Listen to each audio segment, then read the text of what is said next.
भगवान ने कितना प्रयत्न किया, श्री राम ने, और करोड़ों व्यक्तियों की हत्या होगी सीता जी को रावण की कैद से छुटवाने के लिए। दिवाली किस उपलक्ष्य में मनाई जाती है कि श्री राम जी अयोध्या लौटे थे सीता जी को संग लेकर के, इसलिए उस खुशी में दीपावली मनाने लगे, घर घर में दीप जगाने लगे। और कुछ ही दिनों के बाद सीता जी को स्वयं ही निकाल दिया घर से, उसका दुख कभी नहीं मनाया हमने। कहने का भाव ये है कि जो दिवाली मनाने का तरीका हमने अपना लिया ये बिल्कुल गलत है। दीपावली के दिन भगवान की कथा करनी चाहिए, ये बकवाद नहीं करनी चाहिए जो हम कर रहे थे।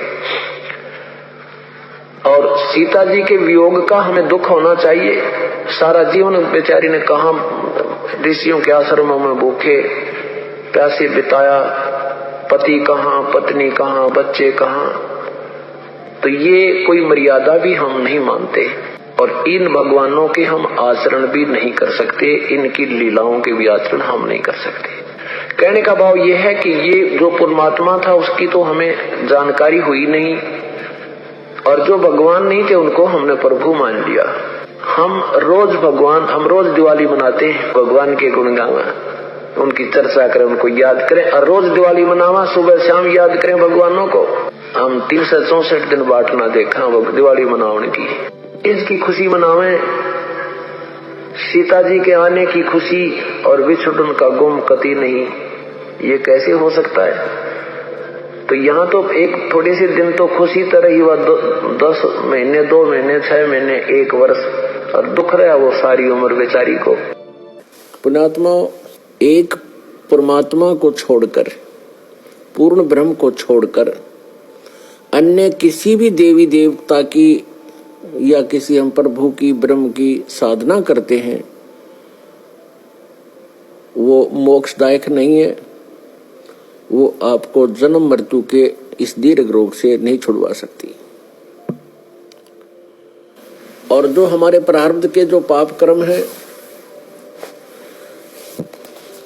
उनको भी पूर्ण परमात्मा ही नाश कर सकता है। नहीं तो आप जी के पास इतिहास है हमारे भगवानों का जिनको हम परमात्मा माना करते थे, जैसे श्री विष्णु जी, उनके अवतार श्री रामचंद्र जी, श्री कृष्ण जी। सत्संग में आपको बताया था कि वो भी अपने प्रारब्ध के कर्मों को समाप्त नहीं कर सके, उनको भोग कर ही समाप्त किया।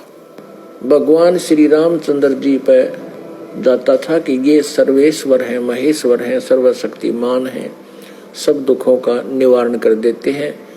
यानी विष्णु भगवान कहो, चाहे श्री रामचंद्र जी कहो या श्री कृष्ण जी कहो। तो हम ये सोचा करते थे कि ये भगवान हमारे दुखों का निवारण करते हैं, ये समर्थ शक्ति है। अब हमने राम की परिभाषा समझनी पड़ेगी, प्रभु की परिभाषा समझनी पड़ेगी, और हमने उन राम में से सिलेक्ट करना पड़ेगा कौन से राम की शरण में जाना है। अब जैसे ये श्रद्धालु कहते हैं, कोई प्रश्न करता है आचार्यों से, गुरुओं से, मंडलेश्वरों से कि क्या श्री कृष्ण अर्थात श्री विष्णु जी हमारे पापों का नाश कर सकते हैं? क्या वे जो श्राप दे दिया जाता है एक दूसरे को 3 ताप के अंतर्गत, क्या हमारे उन 3 तापों का वो नाश कर सकते हैं? तो कहते हैं कि हाँ, भगवान श्री कृष्ण अर्थात विष्णु जी हमारे सब पापों का नाश कर देते हैं। और प्रमाण के लिए कहते हैं, गीता जी अध्याय नंबर 18 के श्लोक नंबर 66 को बोलते हैं कि सर्वधर्मान परित्यज माम एकम शरणम व्रज अहम तवा सर्व पापे भव मोक्षामि मा शुच। पहले तो उनको ये पता नहीं कि गीता जी का ज्ञान श्री कृष्ण नहीं, श्री कृष्ण में प्रवेश करके ये ब्रह्म बोल रहा है, सरपुरुष बोलता है। और व्रज का माने आना नहीं होता, जाना होता है। अब गीता ज्ञान दाता सरपुरुष है, ये ब्रह्म है, और ये परम अक्षर ब्रह्म की शरण में जाने को कहता एकम। एकम माने जिसके बराबर दूसरा ना हो, अद्वितीय। उसकी शरण में जा, उसकी शरण में जाने से फिर तू मेरे सतर की जो पूजाएं हैं मुझे छोड़ दे, ये ब्रह्म कहता है। फिर मैं तुझे यहाँ कुत्ते गधे सूअर यानी कष्ट नहीं दूंगा, मैं अपना कर्जा चुका लूंगा।